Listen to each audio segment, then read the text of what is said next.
Welcome back to Sunrise Daily.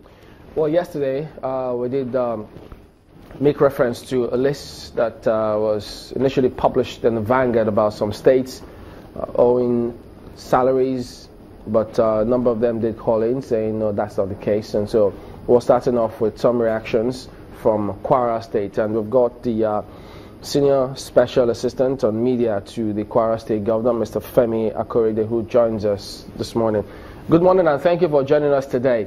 So could you tell us then, is the state owing the workers? As I speak to you, there's no worker or pensioner in Kwara State who's owed any arrears. We are fully up to date in Kwara State with salaries and pensions as we speak. And His Excellency Governor Abdul Fattah Ahmed has been able to achieve that by through IGR reforms and through cutting down the cost of governance by about 40%. So the Vanguard report on which you relied yesterday was false, completely false. It has no bearing with reality at all. What they were probably referring to was the local government situation, which, as you know, is a different tier of government, and with special regard to the case of Kwara State, is autonomous. So to answer your question directly, Kwara State government is not owing any pensioner or worker any salary arrears. Let me get this correctly. You spoke about the local government. You say they are autonomous. How did they get their funds? Well, their funds, by law, come through the state. But those funds are allocated and publicly by a body comprising the chairman of the local government, their treasurers, and headed by the State Commissioner for Finance. And this appropriation is done publicly and published in the media. Kwara State is probably one of the very few states that do this, and it's because of the governor's commitment to transparency and accountability. So it's completely untrue that we're owing. The local governments are not even owing the 11 months that the Vanguard claimed yesterday. Okay, what you have is varying degrees of arrears, ranging from a month and a half to about 5 months. All right, well, we'll come to that arrears in a moment. But we've got people who are already writing in.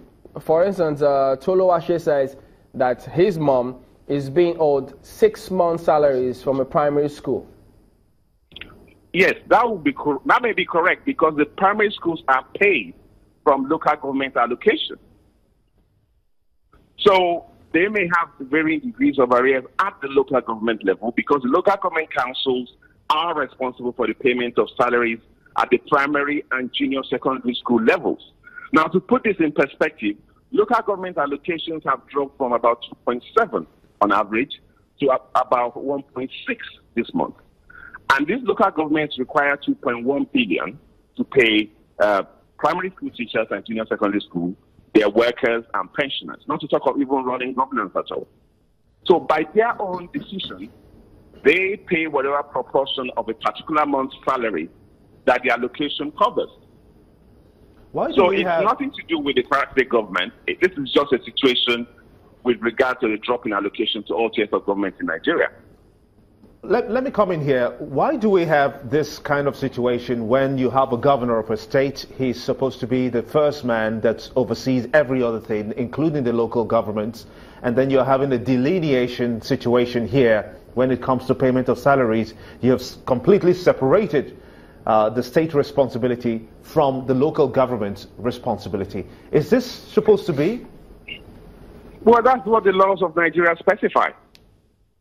The Constitution of Nigeria says there shall be 36 states and a federal government, right?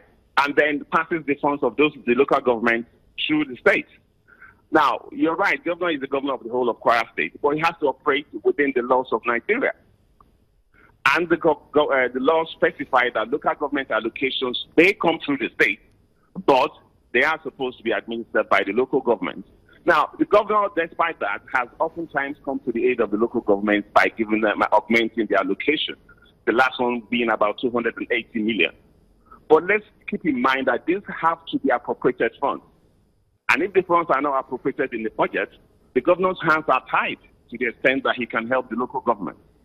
In addition to that, I want to refer to one of your guests, what they said yesterday about bailout. we got about 8 billion naira bailout. 3.4 billion of that went to the local government. So we are probably one of the very few states that, appropriated that money according to the specifications. But the problem of the local government is related to the drop in FAC allocations and also to the fact that most of them are not economically viable. Do you understand? So that's the situation. Yes, the governor has taken responsibility for the whole of Kwara State, but you have to do that within the limits of the laws of the country. So does that now translate, is it right to say that because of the autonomous nature of the local governments when it comes to just practical work, not when it comes to financial engagements, that the local governments are a little found wanting? I don't think we should focus on a blame game here. If somebody used to get 2.7 billion naira, 15 of them, and then that allocation has dropped to 1.4, and they require 2.1 billion to be able to meet their obligation, then of course there's very little they can do. Now you can make the point about IGR capacity and the efficiencies in terms of cost of running governance, but the point is most of the local governments in this country, with respect, were not formed along the economic line, and that's the position of the Kwara State government. And so very few of the local governments in Kwara State generate enough IGR to be able to augment their allocation to pay salaries. So some of them, for example, don't have arrears. Some of them just have a month and a half. Some have as bad as 6 months. So it's an issue that we all have to deal with as a country. But we need to make clear that despite its comparatively lean resources, the Kwara State government is fully paid in terms of salaries and wages to its workers and continues to implement infrastructure, which I'm not sure other states are able to do now. So there's an issue we need to address. A lot of your guests come up and make it look as if the states are not doing anything. Speaking for the Kwara State Governor, Alhaji Abdulfatah Ahmed, he continues to ensure that all workers and pensioners on this wage bill of the Kwara State government are fully paid and up to date. Okay, well, you say all workers, that's the responsibility. But now, when you say Kwara State local governments are autonomous, what does that mean? Do they get their funding directly from the federation accounts? No, I think when I say they are autonomous, I'm not saying they have autonomy. I'm just saying that the funds come from the federal government through the state. Then there's a joint account allocation committee meeting attended by chairmen of local governments and their treasurers and headed by the State Commissioner of Finance. And the funds that come in are announced. They are appropriated according to set criteria by the federal government. And every local government leaves that meeting knowing how much is coming to them. I don't know of any other state that does this. So they are not autonomous to the extent that they control how their funds are utilized. That's what I mean by autonomous, because the state government does not determine for them how they will spend their money. They determine how their funds are utilized.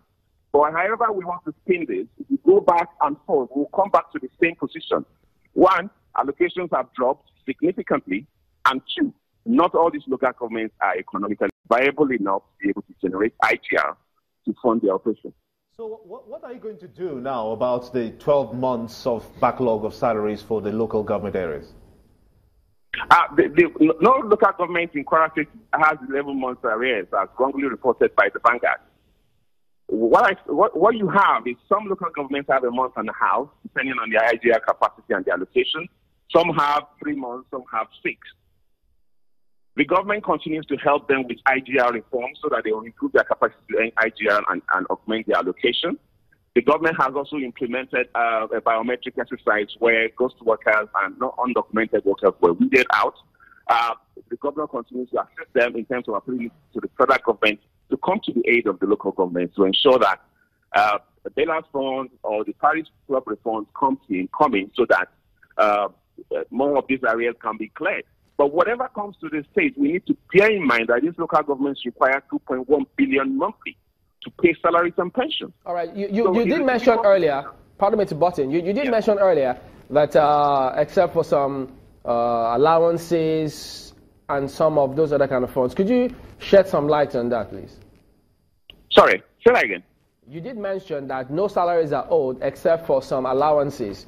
I didn't get that point fully. Could you shed some light on that? Allowances. I'm just saying that regard to Kwara State workers and pensioners, no salaries are owed at any level at all in Kwara State. That's those that are employed by the Kwara State government. Now, what may have resulted in maybe a week's delay is that most people don't know this, but federal allocation is released in tranches. So there are about 4 elements of allocation: the statutory allocation, the VAT, the exchange gain difference, and the excess petroleum profit tax. These elements are not released in bulk to states.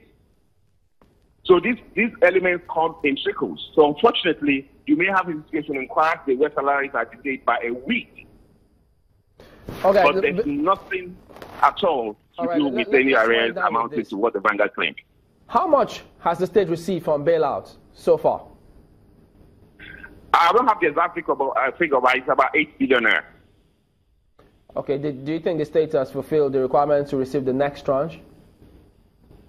As far as I'm aware, we have, because in the first instance, the Federal Ministry of Finance came up with these stringent policies and guidelines regarding transparency in budgets, publishing of annual budget, annual audited accounts, which we fully complied with. In fact, Kwara State was one of the first to comply. So we're just waiting on the federal government to release these funds. All right, Femi Akorede, thank you for talking to us this morning. Thank you for your time. Okay, so that's from Kwara State, who saying that yes, we have people who are written in, and he did underscore that some states, some local governments do owe teachers, and so, but there's supposed to be counterpart funding for SUBEB on the part of the state and the federal government about SUBEB. So he says that the allocations come from the federal government, but they still determine how those states get the money, but the states determine what they use their money for, which is what he has said. But yes, he did say some local governments are owing teachers some 3 months, some 6 months, as he also did say that.